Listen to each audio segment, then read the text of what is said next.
The town smelled of rust and rot, like something dying slow beneath the cracked asphalt. At night, the streetlights flickered with the last of their strength, casting long, broken shadows that danced across boarded windows and collapsing porches. It was the kind of place people didn't leave, because no one outside remembered it existed. Moss Hollow had a heartbeat, but it pulsed with fear and silence. Outsiders, if they stumbled in, never stayed longer than a tank of gas. Those who lived here knew the rules. Keep your head down, mind your business, and never ever cross the men with the black leather jackets and the iron wolf patches.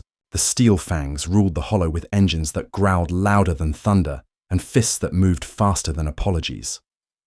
They patrolled the streets like kings over ruins, their laughter leaving bruises heavier than their boots. The police had long since traded their badges for silence, watching from behind grimy curtains as the town decayed under steel and hate. On nights like this, when the air was thick enough to choke and the cicadas screamed louder than the engines, something worse stirred beneath the surface. Tonight, the ground seemed to hold its breath, waiting for something to happen. Something different, something violent. And somewhere, limping quietly down the cracked sidewalk, a boy with a splintered crutch and a tired dog at his side had no idea the town was about to change forever. All because the monsters had finally picked the wrong prey. The roar of motorcycles cracked open the quiet like a whip. Headlights pierced the mist, slicing through the narrow, broken streets of Moss Hollow. The Steel Fangs were on the hunt tonight, drunk on beer and the sick thrill of being untouchable. At the corner where Main Street sagged into the dead industrial park, they found him. A dark-skinned boy leaning heavily on battered crutches, a skinny mutt hobbling beside him. His head was down, shoulders hunched, doing everything he could to disappear into the night. But prey that runs only excites the predators. The bikes swerved to a halt, engines snarling. The men dismounted, boots crunching gravel, leather vests creaking as they formed a loose circle around the boy. They towered over him, faces twisted into cruel grins, tattoos like battle scars across their arms, swastikas, burning crosses, a whole history of hate inked into their skin. "Well, look what we got here," sneered one, a hulking man with a Confederate flag patch stitched proudly across his back. "A little cripple wandering where he don't belong." Another laughed, spitting a wad of tobacco near the boy's feet. "This is Steel Fang turf, boy. You don't walk on our roads without paying respect." The boy didn't answer. He tightened his grip on his crutch, his knuckles whitening. "What, too dumb to speak English?" barked a third, shoving him hard in the shoulder. The boy stumbled, struggling to stay upright. The dog growled low, baring its teeth. In a flash, one of the bikers lashed out with a steel-toed boot, catching the animal in the ribs. The mutt yelped and crumpled to the pavement, whimpering. Laughter erupted around them, loud, ugly, hateful. The boy dropped to his knees beside his dog, tears stinging his eyes. One of the bikers plucked the crutch from under him and snapped it clean across his knee, tossing the splintered wood aside like garbage. "Get a good look, cripple," the first man sneered, bending close enough that his breath, thick with alcohol and spite, filled the boy's lungs. "You ain't welcome here. None of your kind are." They kicked dirt onto him, spat on the broken dog, and mounted their bikes, with a final chorus of mocking laughter. Engines roared back to life, and in a storm of exhaust and gravel, they vanished into the night, leaving boy and beast broken on the empty road.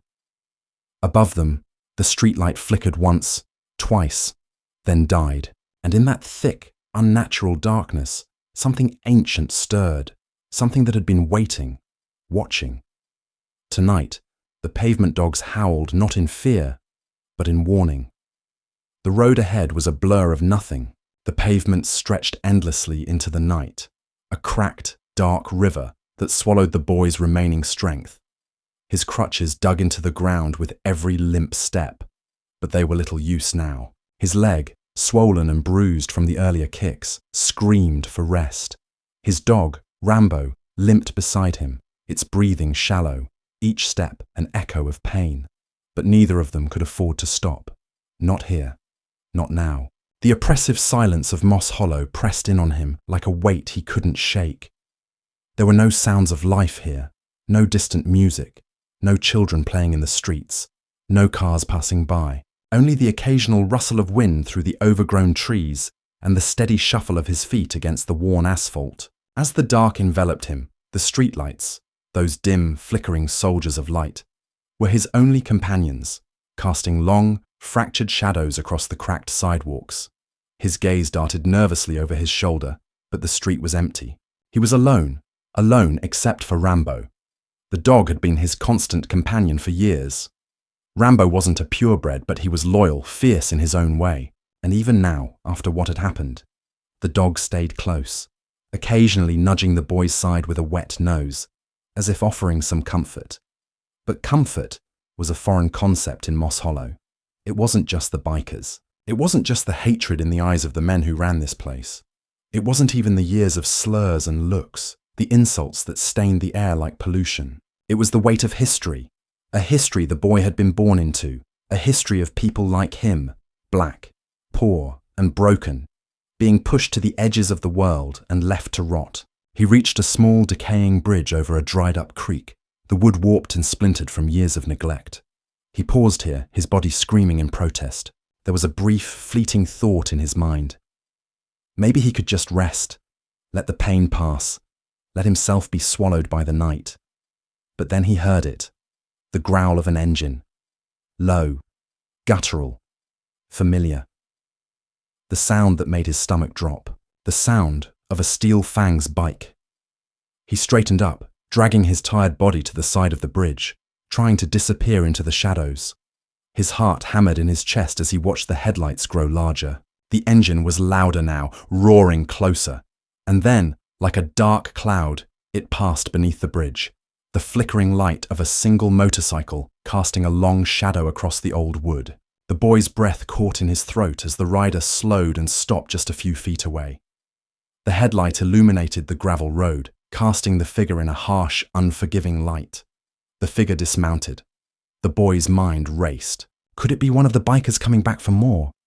Or perhaps someone else? Someone who might help, who might understand. The rider stood silent for a moment, as if waiting for something. Then, he turned slowly, revealing his face beneath the helmet. A pale, expressionless face. A face marked by years of hard living and hate. The boy felt his blood freeze. It was one of them. Not much of a place for a kid like you, the man said, his voice thick with condescension.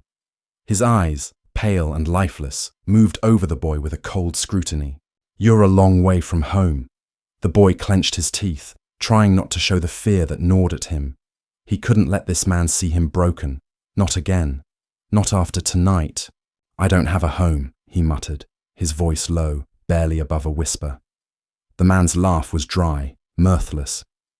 Ain't that the truth, he said, flicking his eyes to the dog, now whimpering in the dirt. Didn't take long for you to get back in your place, did it? The words stung, but the boy didn't respond. What could he say? What words were left when your skin, your very existence, was enough to make people treat you like an animal, an object to be kicked, shoved, and mocked? The biker stepped closer, his boots crunching on the gravel. The boy stiffened but held his ground. He could feel the weight of his crutches like anchors, but they were all he had. He couldn't let the man see him weak. You're not one of us, the man continued, his voice thick with venom. People like you, they don't belong here. Hell, they don't belong anywhere. He spat in the dirt, a clear shot of contempt. You ought to be grateful we're even letting you walk away after what you pulled. You and that dog of yours. The boy's fingers tightened on the crutches, his knuckles white. His heart was beating so loud in his chest that it almost drowned out the man's voice.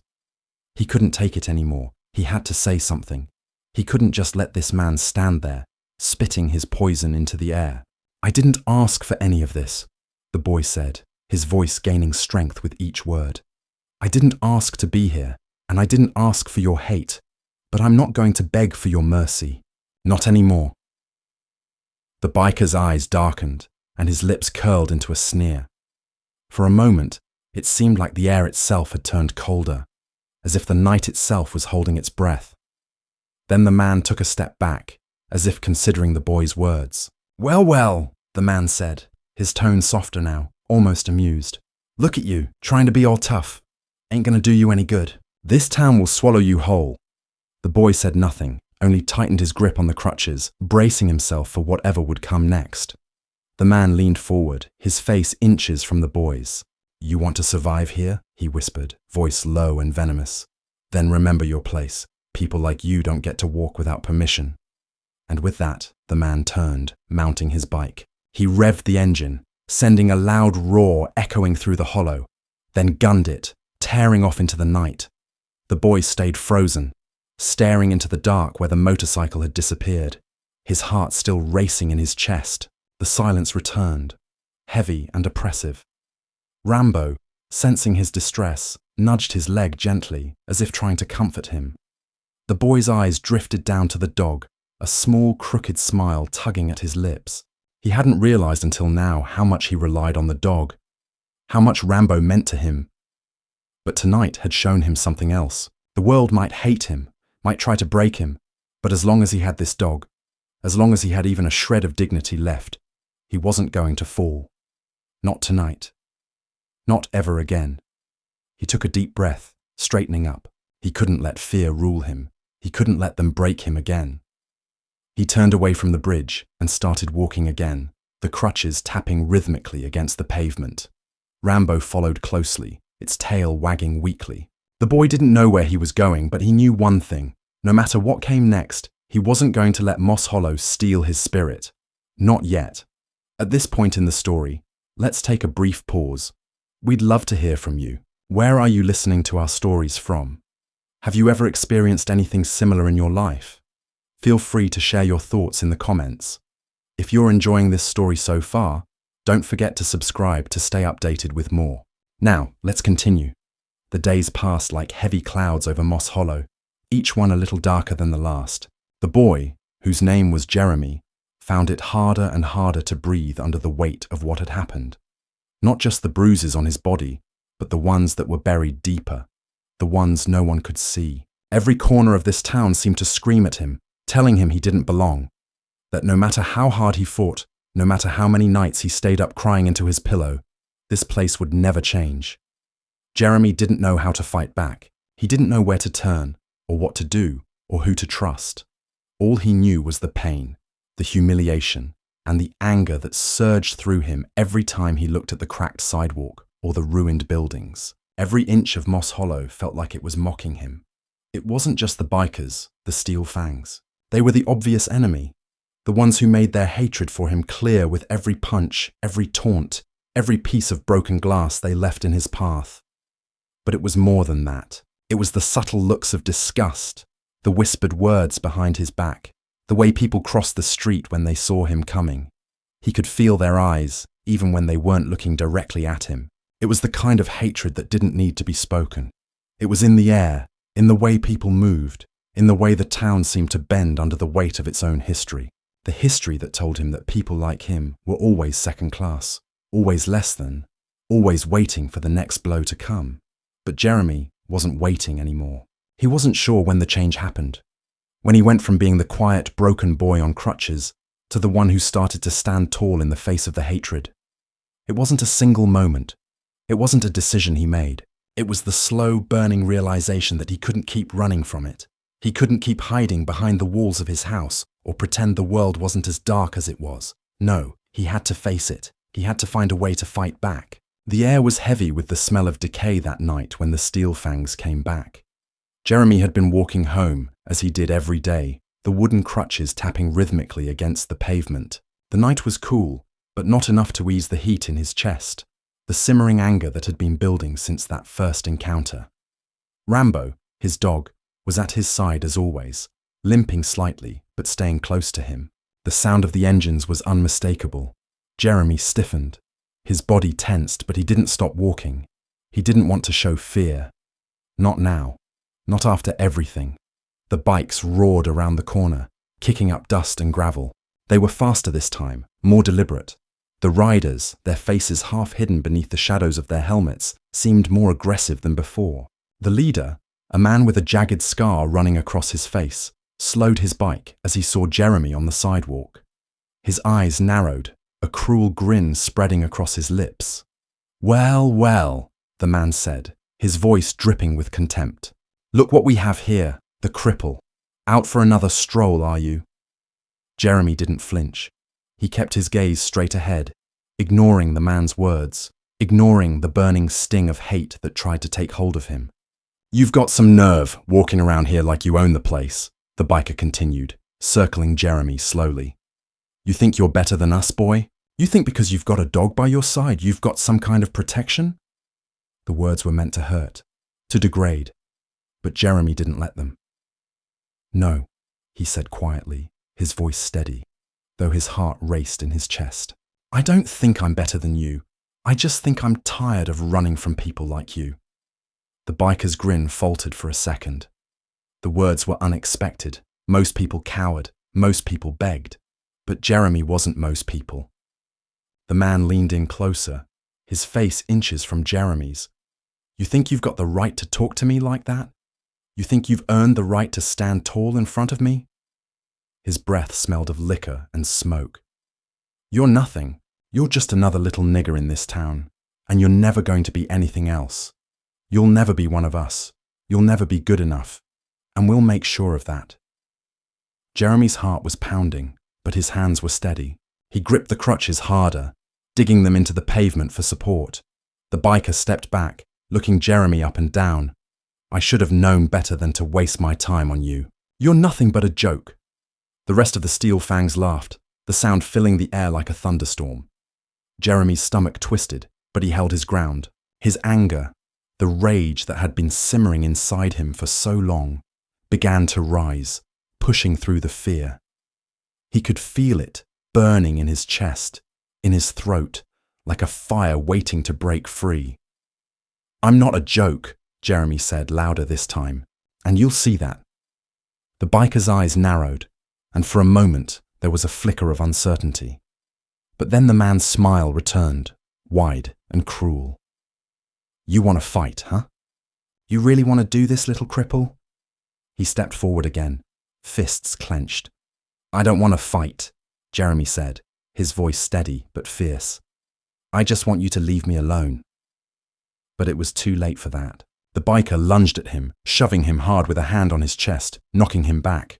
Jeremy stumbled, but he didn't fall. The crutches hit the pavement with a loud crack, sending a jolt of pain up his arms. He gritted his teeth, but didn't cry out. He could feel the anger building in him, swelling to the point where it almost felt like it could burst. His vision blurred as the sounds of the laughing bikers and the revving engines drowned out everything else. His body shook with the effort of holding himself back. He wasn't going to let them win. Not this time. Rambo growled at the man who had pushed Jeremy.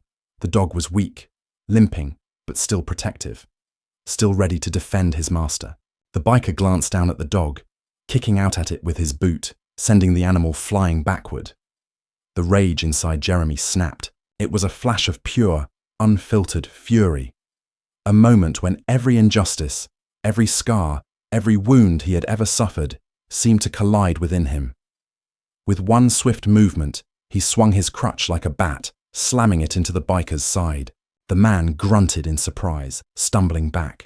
But Jeremy didn't stop. He swung again, the crutch landing across the man's chest with a sickening thud. The other bikers shouted in anger, but Jeremy didn't care. He could feel the heat of the moment, the fire of his own pain turning into something dangerous, something powerful. "Stay the hell away from me!" Jeremy shouted, his voice hoarse with rage. The Steel Fangs hesitated, their mocking laughter fading into uncomfortable silence. They hadn't expected this. They hadn't expected the boy to fight back. Jeremy stood tall, even as his hands shook from the effort, even as his heart raced in his chest.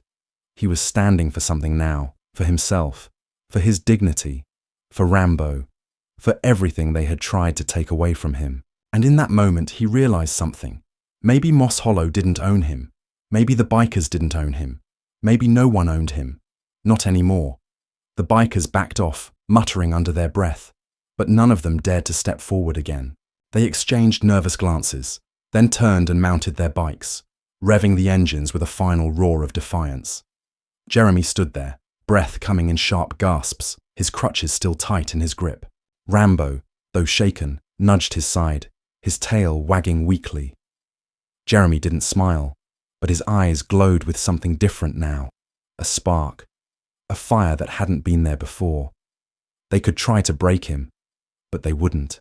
Not now, not anymore. The days blurred together for Jeremy. The sky seemed perpetually heavy with the dark clouds of Moss Hollow's history, and each time he looked at the cracked roads or walked past the same old rotting houses, the weight of it all pressed harder on his chest. But something was different now.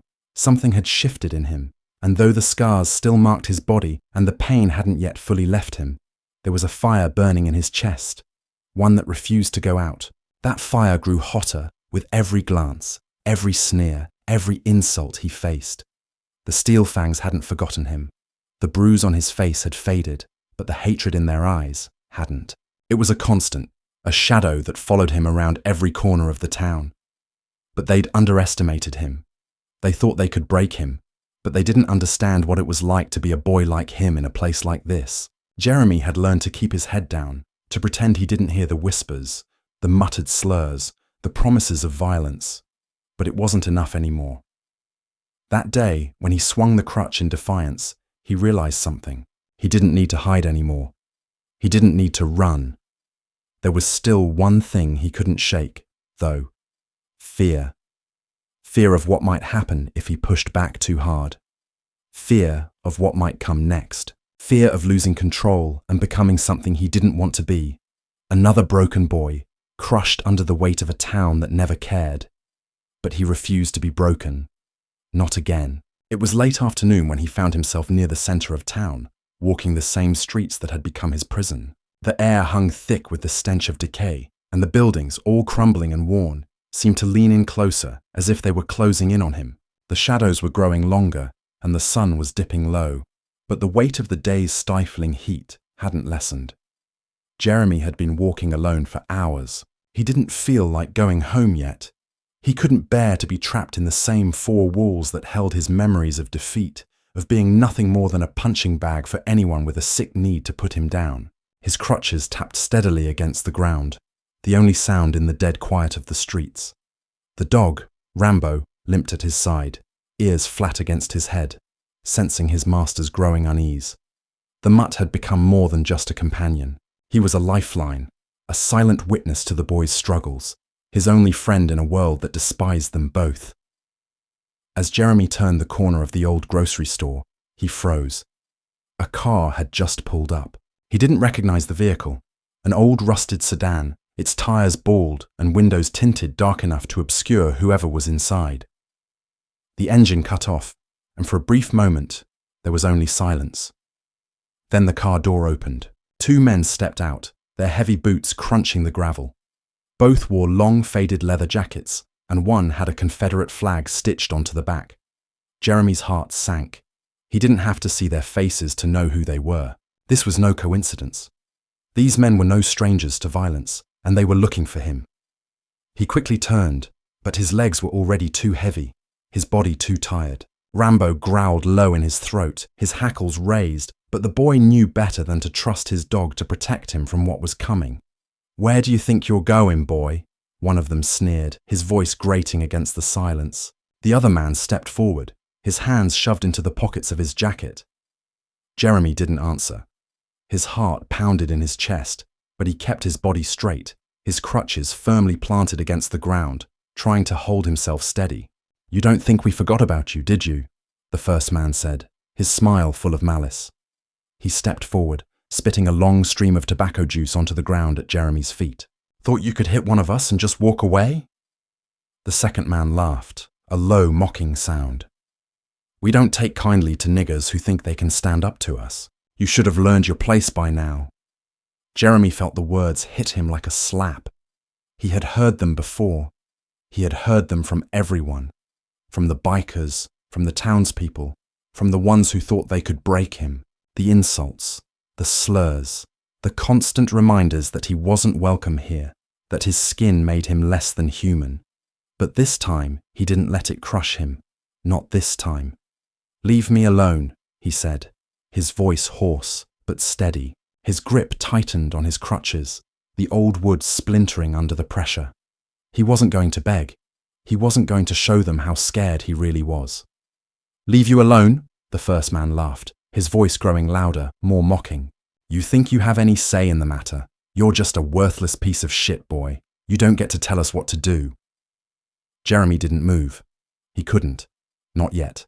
But he felt it now. The fire rising in him. The heat of the rage and the pain that had been building inside him for so long.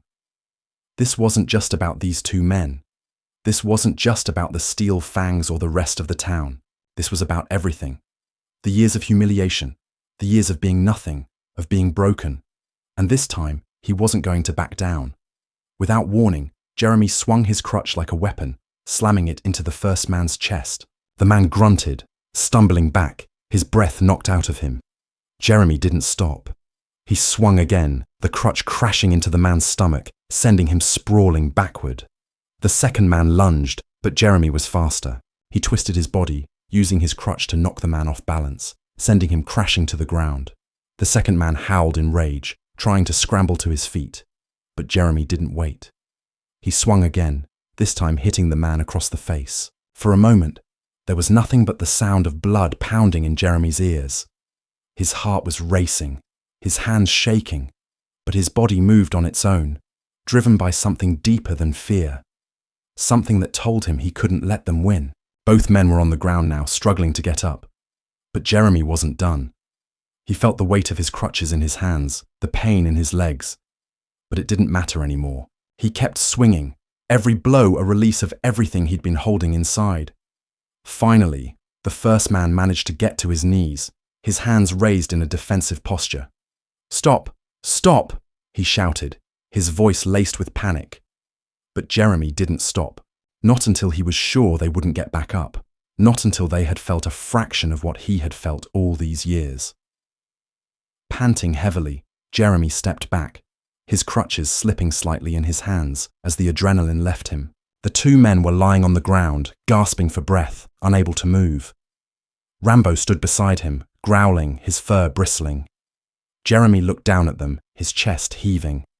For the first time in his life, he felt something rise inside him. Not victory, not pride, but something else. Something that told him he had crossed a line. A line he'd never be able to uncross. "Next time you come after me," Jeremy said, his voice low and steady, "you'll wish you hadn't." And with that, he turned and walked away, leaving the men groaning on the ground, his crutches tapping against the pavement as he limped down the street, Rambo at his side. The road ahead was long, and there was still a long way to go. But Jeremy knew one thing for sure. Moss Hollow had underestimated him, and now the town would know that he wasn't going anywhere. The next day, the weight of what Jeremy had done hung in the air like a storm that had yet to break. The morning sun filtered weakly through the smog of Moss Hollow, casting an eerie glow over the broken streets. Jeremy woke up with a pounding headache, the remnants of the adrenaline still buzzing through his veins. He hadn't slept. How could he? The image of the two men lying on the ground, gasping for breath, kept flashing in his mind, over and over again. His fingers tingled with the memory of swinging the crutch, of feeling it crack against their bodies. It had felt good in that moment, but now, in the harsh light of day, Jeremy wasn't so sure. He couldn't shake the feeling that he had crossed a line, but a line had already been crossed when they chose to hurt him, to humiliate him, to degrade him because of his skin. He had fought back, and that fight had cost him something. He just didn't know what yet. Jeremy stood in front of the cracked mirror in his room, examining the bruises on his face, the cuts that marked his skin. The blood was mostly gone, but the pain remained, a constant reminder of the battle he'd fought the day before. He saw his own reflection. A kid who was still too small, still too broken, still too much of a target in a world that seemed intent on tearing him down. His eyes were tired, but beneath the exhaustion, there was something else, something harder, something that wasn't going to fade. He wasn't going to be the one who bent anymore. But as much as he told himself that, the fear was still there, the fear of what would happen next. He couldn't ignore it. He couldn't ignore the whispers that were already starting to spread around town, the rumors that he had dared to fight back against the Steel Fangs. No one had ever done that before. No one had stood up to them. Not in this town. The knock on the door came just after noon. Jeremy wasn't surprised. He knew who it would be. The people who ran Moss Hollow didn't let things slide. He'd been marked, and now he'd have to face whatever came next. He opened the door to find his mother standing there, her face drawn with concern, her eyes flicking nervously toward the street. "Jeremy," she said quietly, "we need to talk." He didn't speak, only followed her outside, where the oppressive heat of the afternoon pressed down on him like a weight. His mother led him to the small porch, where they sat in silence for a few moments, the air thick with unspoken words. "I've heard the whispers," she finally said, her voice low. "About you and the bikers." Jeremy didn't answer. He wasn't sure what he could say. He knew what she was going to say next. "You can't keep doing this," she continued, her voice shaking with a mix of fear and concern. "You can't keep putting yourself in danger. They're dangerous people, Jeremy. You don't know what they're capable of." He turned to her, his voice strained with frustration. "I didn't have a choice, Mom. They were going to kill me. They were going to keep hurting me until I was nothing. I had to fight back." "I know," she whispered, "but this isn't the way. You can't win by becoming like them. You can't win by becoming violent." Jeremy felt the anger rising again, a familiar fire that burned in his chest. Then what am I supposed to do? Just let them walk all over me? Let them treat me like I'm nothing, like I don't matter? His mother didn't answer right away. She just looked at him, her tired eyes full of a pain he couldn't quite understand. The weight of a mother's love, tempered by the years of hardship she had endured, was written in every line on her face. "I know," she said finally, her voice barely above a whisper. "I know how hard it is, but you're not alone, Jeremy. You've never been alone. And I won't let you be. But if you keep this up..." Her voice trailed off, and Jeremy knew what she meant.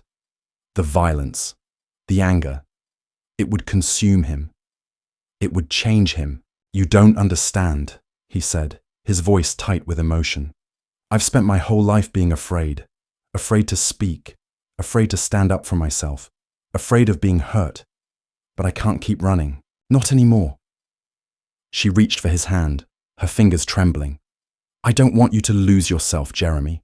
I don't want you to become the thing you hate." He pulled his hand back, standing up abruptly. "You don't get it. You don't know what it's like. You don't know what it's like to walk around here every day and feel like a target, to be nothing but a punching bag for people who don't care about you, who think you're worthless just because of the color of your skin." "I do know," she said, quietly. "I know more than you think, but that doesn't mean you have to fight their hatred with more hatred." Jeremy shook his head, stepping away. He couldn't listen to this. Not now. He couldn't listen to her pleading, to her trying to protect him from what the world had already taken from him. "You're not the one who's out there every day, facing them. You're not the one who has to live with this." He turned and started to walk away, his crutches tapping rhythmically against the pavement. His mother's voice called out behind him, but he didn't stop. The next few days were filled with an unsettling silence. The town seemed to be holding its breath, waiting for something to happen, and Jeremy could feel it. The eyes that followed him on the streets, the whispers that followed him everywhere he went. It was as if everyone in Moss Hollow knew what had happened, and they were all watching him, waiting for him to break. But Jeremy wasn't going to break, not this time. He spent his days walking through the town, his crutches tapping out a steady rhythm against the cracked sidewalks. Every time he passed someone, their gaze would flick away quickly, like they couldn't bear to look at him. They had no idea what it felt like, what it was like to have to live with this kind of hatred every day, to be reminded constantly that you didn't belong. But none of that mattered anymore. He couldn't change their minds. He couldn't change the way they saw him. The only thing he could control was how he saw himself. Then came the news.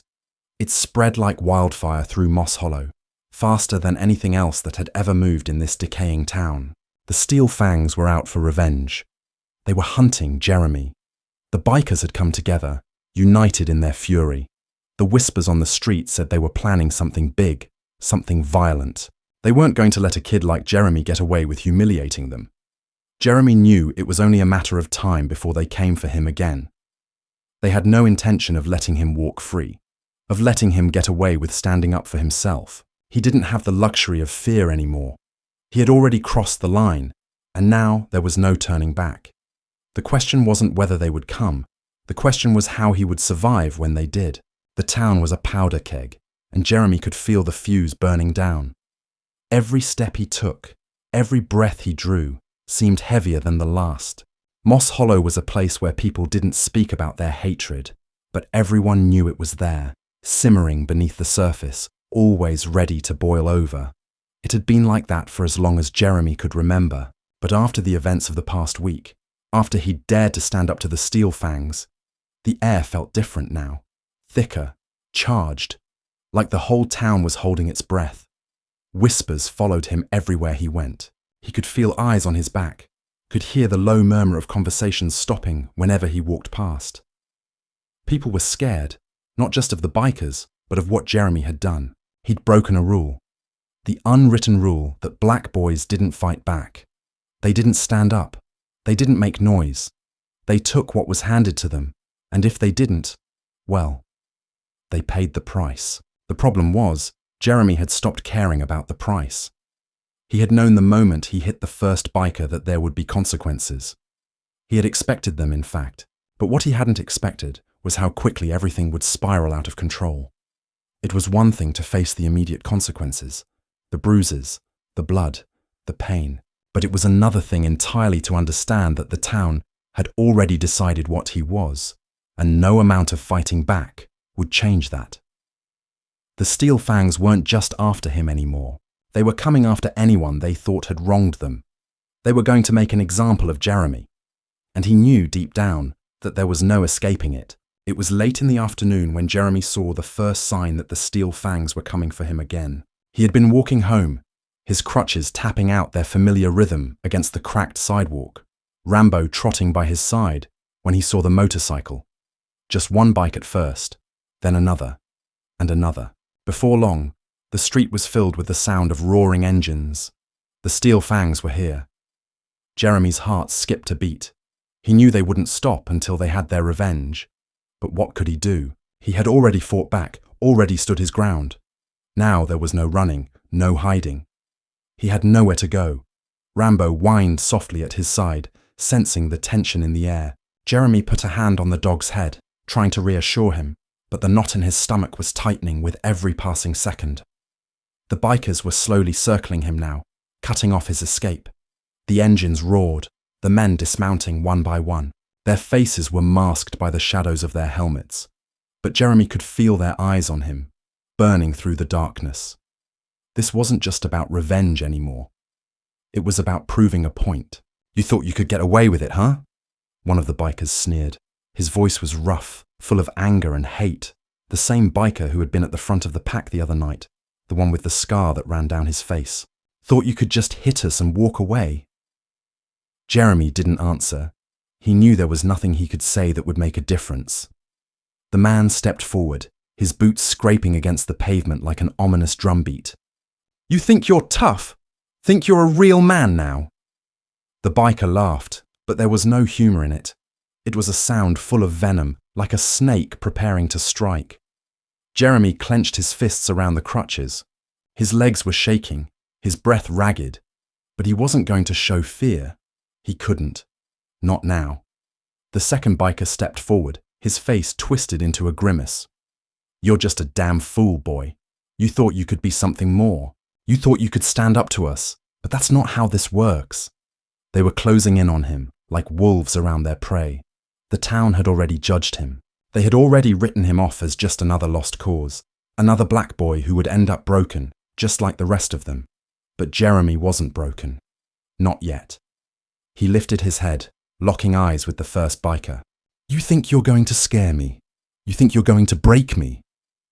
The biker stepped back, a look of surprise flashing across his face. "Scare you? No, boy. We're here to teach you a lesson." A third biker stepped forward, his fingers running over the handle of a chain. The flickering light from the street lamp caught the metal, making it gleam like a snake's tongue in the dark. "You want to make an example of me? Jeremy spat, his voice raw with defiance. "Go ahead, but you'll have to kill me first." The bikers paused. The air between them was thick, heavy with tension. For a moment, it felt like time itself had slowed. Jeremy's heart was pounding in his chest, but his eyes never wavered. He wasn't afraid of them anymore. He had already faced the worst of what they could do. And now he was done running. The lead biker raised his hand, signaling to the others. They didn't move, but the tension in the air was palpable. Jeremy stood his ground, his legs burning with pain, but he didn't care. He wasn't going to let them see him break. The silence stretched on, until finally, the man with the scar stepped forward again, his eyes narrowing. "You really think you're special, don't you? You think because you hit one of us that you're untouchable." His voice was slow, deliberate. "You're nothing. You'll always be nothing. And no matter how much you fight, you'll never be one of us. You'll never be human." The words cut deep, but Jeremy didn't flinch. He couldn't. He had heard them all before. The slurs, the taunts, the whispers. They had always tried to break him with words, to make him feel less than, but not anymore. "I'm not trying to be one of you," Jeremy said quietly, his voice steady. "I'm just trying to be me, and if you can't handle that, then maybe you're the ones who have the problem." The biker scoffed, shaking his head. "You're a fool." He motioned to the others, and they began to close in, their bikes roaring like beasts of prey. But before they could reach him, something unexpected happened. A loud, cracking sound filled the air, the unmistakable sound of a gunshot.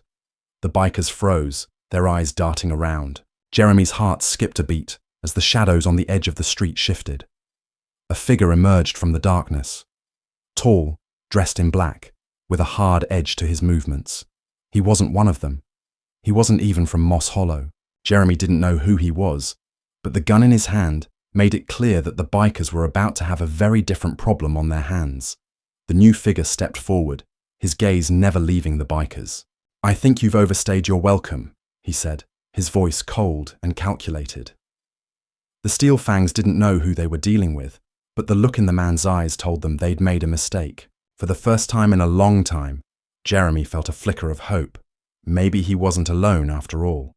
The tension in the air was thick enough to cut with a knife. Jeremy stood frozen, his crutches still gripped tightly in his hands, his heart pounding in his chest. He could hear the engines of the bikes, the heavy thrum of their presence, but he wasn't sure if it was the sound of his own heart or the Steel Fangs revving up for what was about to happen. His mind raced, every thought chasing after the next like a herd of wild animals. But then, something shifted. The air seemed to crack, as though the universe had drawn a breath, waiting for the inevitable to unfold. And it came in the form of a single deafening gunshot. The sound cut through the tension like lightning splitting the sky. Every biker, every soul within earshot, froze in place. Even the wind held its breath. Jeremy's instincts kicked in, and for the first time in days, his fight-or-flight reflex surged through him. He didn't know whether to run or stay and face whatever came next. But before he could even make up his mind, a shadow emerged from the dark alleyway to his left. It was a man, tall, broad-shouldered, and wearing dark clothes that blended seamlessly with the night. The man moved with the precision of someone who knew exactly what he was doing, his boots silent on the pavement despite their heaviness. The bikers had no time to react before he was standing directly in front of them, his cold eyes locking onto theirs. The figure raised a hand slowly, and in that motion, Jeremy could see the unmistakable gleam of a gun in the man's grip. His fingers curled around the weapon with the confidence of someone who'd held one before, many times before. The bikers, who had been so ready to unleash their wrath on Jeremy, now hesitated. This wasn't part of the plan. This wasn't how they'd imagined this encounter going. "Get back," the man said, his voice low, calm, and yet imbued with a chilling finality. It was a voice that carried authority, a voice that made the air itself seem to bend in submission. "You've made your point, but it's over now." For a moment, the only sound was the deep rumble of the bikes still idling, their engines humming restlessly in the background, like caged animals waiting for a release that wasn't coming. the leader of the Steel Fangs, the man with the scar on his face, was the first to speak. "You don't know who you're dealing with," he sneered, his voice thick with hatred. "We run this town. We own every damn street, every corner, every house. You think you can just come in here and stop us?" The stranger's expression remained unchanged. "I don't care who you think you are," he said coolly. "What matters is who you're not, and you're not untouchable anymore." The silence that followed was suffocating, as if the words had settled into the very marrow of the street, surrounding them with an invisible weight. Jeremy stood, watching the exchange, confused and filled with a strange sense of awe. Who was this man? Why was he here? And why was he protecting him? He was too stunned to move, but his mind was racing. The bikers didn't seem as confident now. The words of the man with the scar, "We own this town," echoed in his ears. It wasn't just the bikers who had control here. It was the town itself. Moss Hollow had always been a place where people like Jeremy didn't matter, a place where violence and hatred went unchecked, where the world turned a blind eye and let it fester. But this stranger, whoever he was, had come to change that. "You don't get to threaten me," the stranger continued, stepping closer to the bikers, his gun still held in a nonchalant grip, but his posture ready for anything. "And you don't get to terrorize this town anymore." The bikers exchanged glances, clearly caught off guard by the stranger's resolve. They were used to instilling fear, to being the ones in control. But this man wasn't afraid. He didn't flinch. He stood there, like an immovable object in the path of a storm. And for the first time in a long time, the bikers began to realize that maybe, just maybe, they weren't as invincible as they thought. The leader of the Steel Fangs took a step back, his hand moving toward the weapon at his waist. But before he could draw it, the stranger raised his gun and aimed it, not at the man, but at the ground, firing a single shot that split the night like thunder. The sound was deafening, and the bike beneath the leader's feet vibrated from the impact. "Move!" the stranger ordered, his voice now taking on a harder edge, the command cutting through the air like a blade. "Now!" The bikers hesitated for a second, just a second, before they scrambled back, retreating like dogs with their tails between their legs. Their eyes, once filled with malice, now only showed fear, and their faces twisted in anger as they started their bikes and sped off into the night, leaving nothing but the smell of burnt rubber and the echo of their engines behind. Jeremy could barely comprehend what had just happened. The Steel Fangs, the men who had terrorized this town for years, who had broken him, humiliated him, and left him for dead, had been driven off, not by the police, not by a group of vigilantes, but by one man with a gun. The stranger didn't look at him as he turned to walk away, but Jeremy's heart leapt in his chest. He was alive. He was still standing, still breathing, and for the first time in his life, he felt something other than fear when he walked these streets. He felt power. "Who are you?" Jeremy called after him, his voice shaking, but full of a newfound strength. The stranger paused, then turned slightly, his gaze sweeping over the boy. "Doesn't matter," he said, his voice now softer, but still holding an edge. "What matters is that you survived, and you're going to keep surviving. You're stronger than you think." And just like that, he disappeared into the shadows, vanishing as quickly as he had come. Jeremy stood there, his heart still racing, his mind spinning with confusion and awe. The air felt different now. It wasn't just the heat of the moment or the adrenaline still coursing through his veins. It was something else, something deeper. For the first time, he felt like he wasn't alone in this fight. For the first time, he felt like there was someone who understood.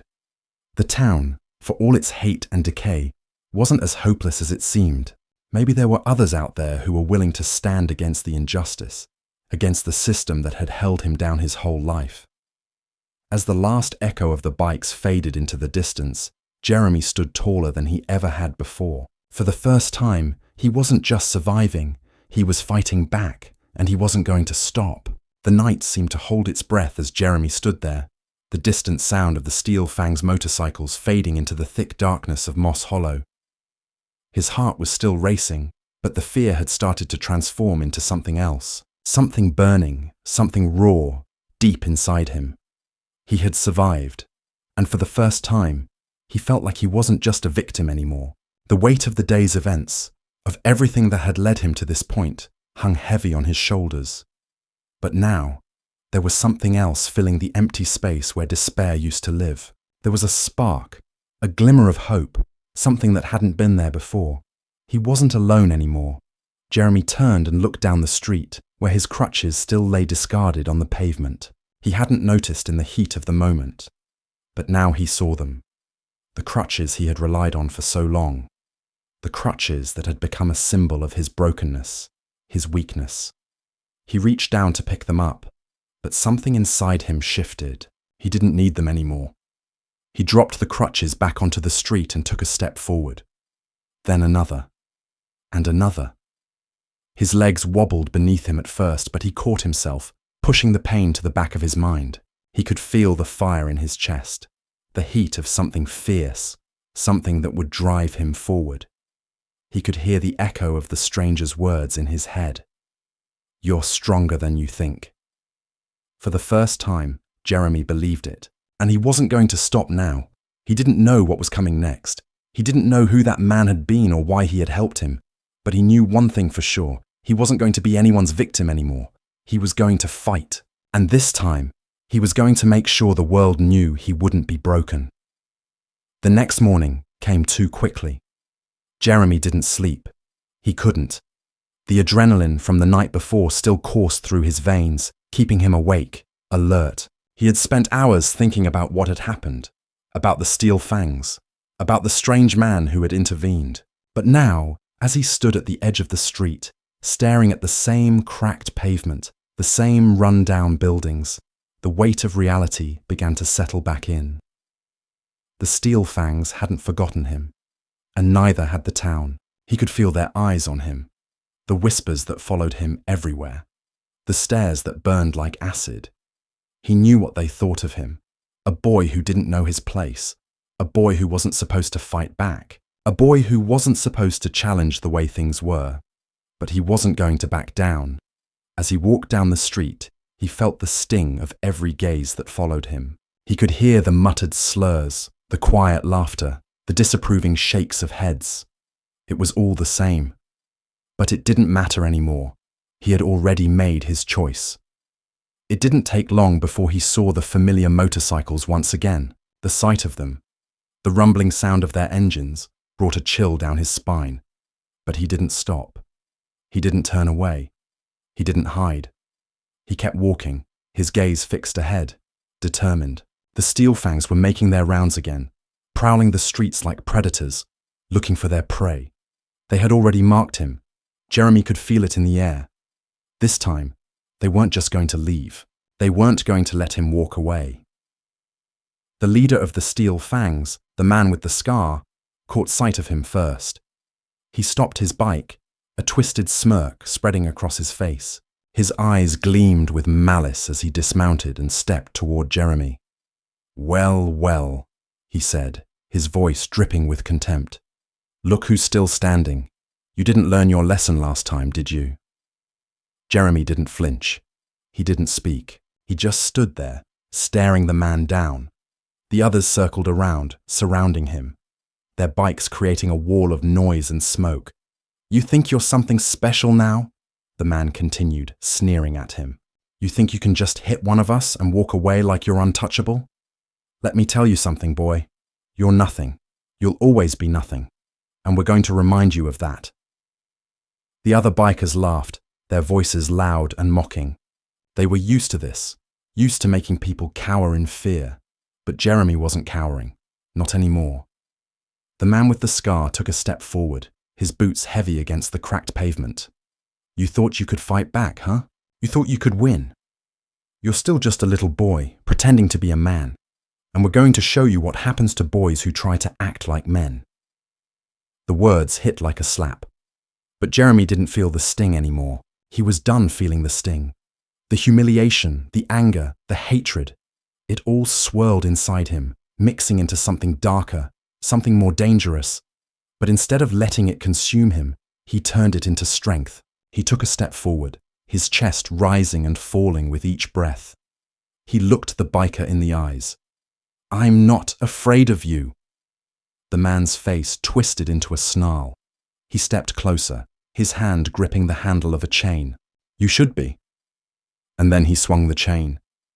The sound of metal cutting through the air was deafening, but Jeremy was ready. He ducked just in time, the chain missing his head by inches. He didn't stop.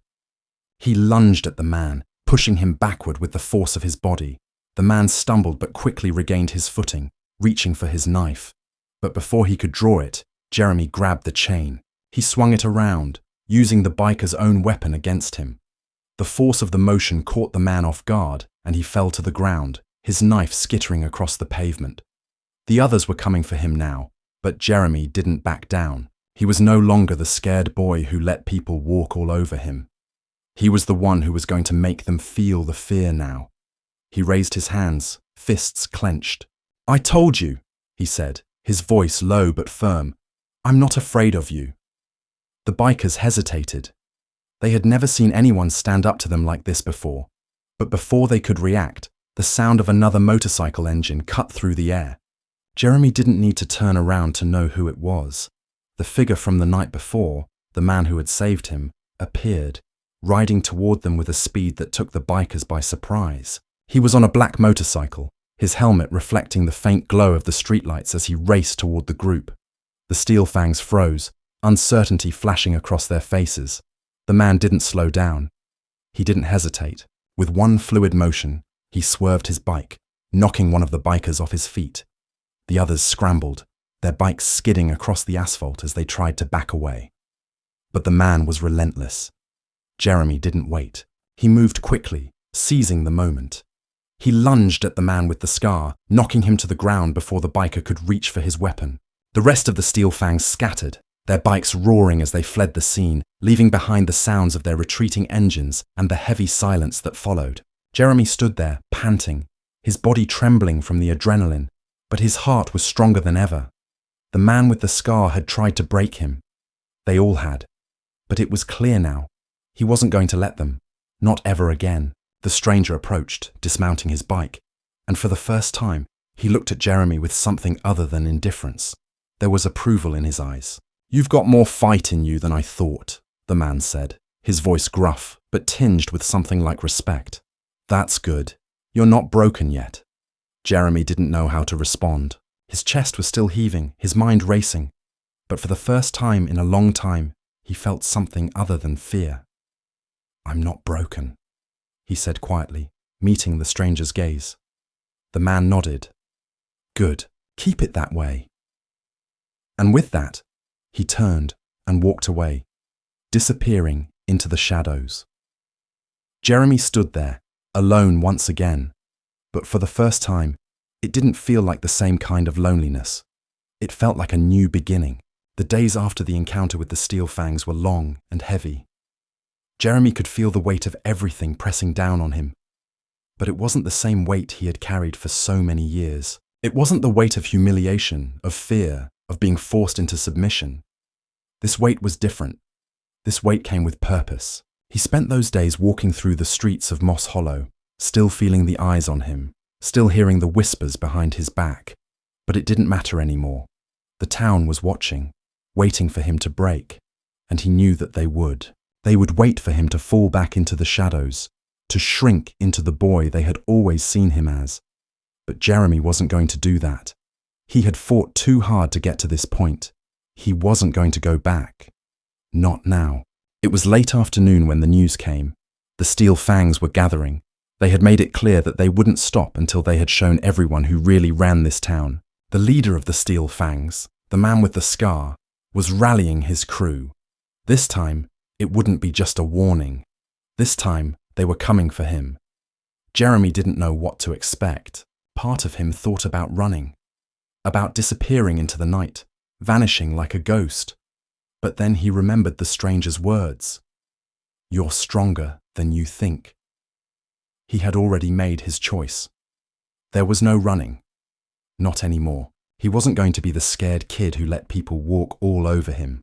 As the sun dipped below the horizon, turning the sky into a dark blanket of black and purple, The familiar sound of motorcycles echoed through the streets. Jeremy's heart pounded in his chest, but he didn't flinch. He wasn't going to run. He wasn't going to hide. He was done being afraid. He stood at the corner, watching as the Steel Fangs pulled into view, their engines roaring like a storm.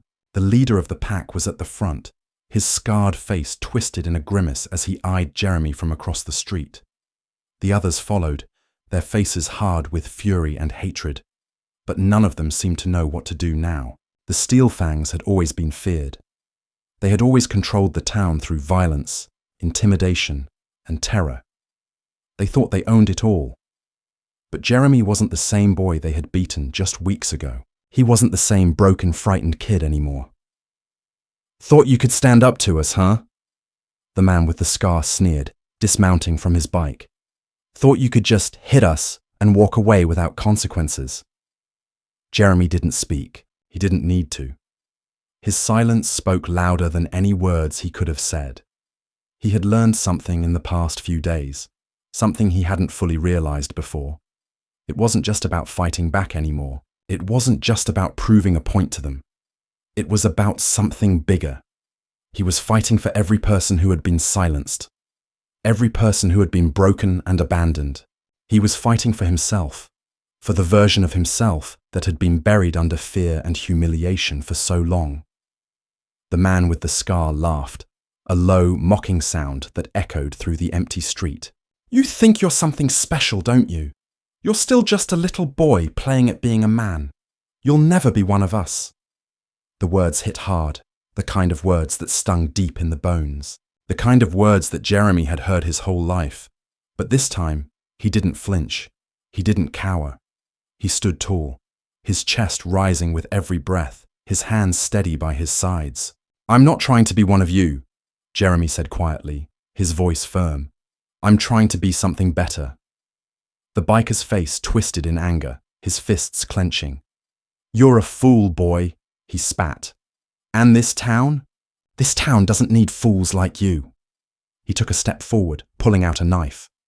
"We've had enough of your defiance." But before the leader could take another step, the sound of a motorcycle revved again. The familiar black bike with the stranger from before appeared at the end of the street. He didn't slow down. He didn't hesitate. With a sudden shift, he swerved around the corner, stopping just in front of Jeremy, cutting off the Steel Fangs in one swift motion. "You really thought you could control this place forever?" the stranger said, his voice low and full of authority.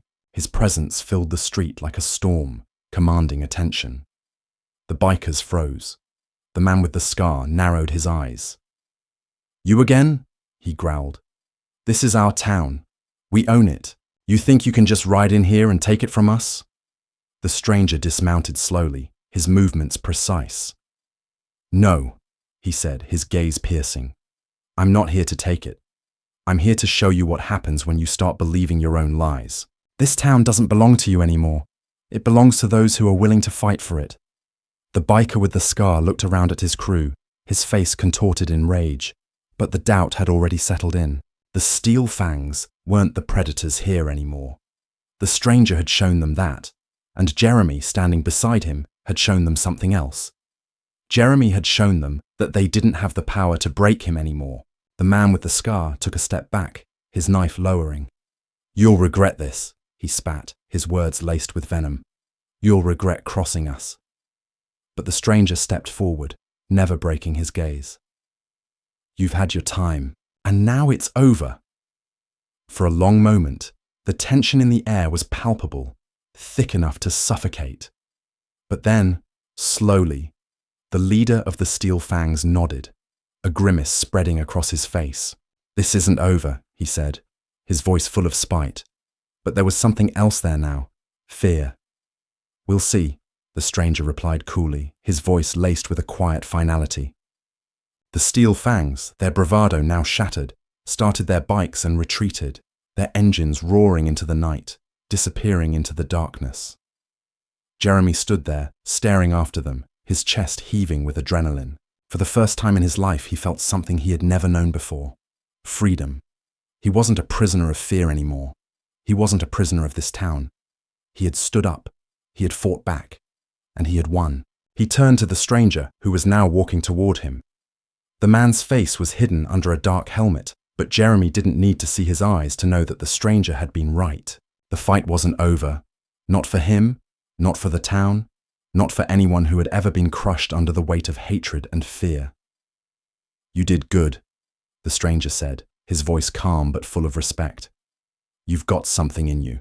Don't ever forget it." Jeremy nodded, his throat tight. He didn't know who this man was or where he had come from, but in that moment, it didn't matter. The town was still broken. The world was still harsh. But for the first time, Jeremy felt like he had the power to change it. "I won't forget," he said quietly, "and neither will they."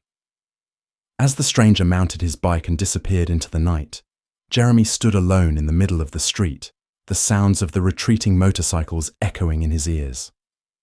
He wasn't just fighting for survival anymore. He was fighting for something more, and no matter what came next, he knew that he was ready. This conclusion marks Jeremy's transformation from a victim of circumstance to a fighter, someone who has learned to stand tall and fight back against the forces that tried to break him. The journey isn't over, but he has taken the first crucial step toward reclaiming his life and his future. We'd love to hear what you think about this story. Did it resonate with you? Have you ever faced racism in your own life or witnessed it? Your thoughts and experiences are incredibly important to us, and we truly appreciate every one of you for being a part of this journey. Your support means so much. If you enjoyed this story, please consider subscribing and giving us a like. Thank you for your time, and we wish you a wonderful day ahead. To show us that you're with us until the end, feel free to drop a comment with the phrase, "Fighting for something better." It'll let us know that you've followed the entire story.